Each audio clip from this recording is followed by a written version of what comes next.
माझ्या कवितेचे नाव आहे भिवू नको. जीवनात कधी भिवू नको. जीवनात कधी भिवू नको. भिवून गड्या पळू नको. आयुष्य दिले परमेश्वराने. आयुष्य दिले परमेश्वराने. जगणे तू सोडू नको. कितीही मोठे संकट आले तरीही भिवून गड्या पळू नको. सरळ सोपे नसते जीवन. सरळ सोपे नसते जीवन.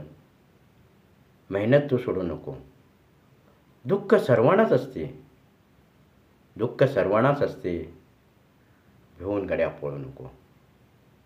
कोणाला पैशाचे दुःख. कोणाला पैशाचे दुःख. कोणाला मुलाचे दुःख. लाखो करोड रुपये असले तरीही कोणाला आजारपणाचे दुःख. भेटत नाही हिंमत पैशाने. भेटत नाही हिंमत पैशाने. हिंमत तू सोडू नको. भिवून गड्या पळू नको. भिवून गड्या पळू नको.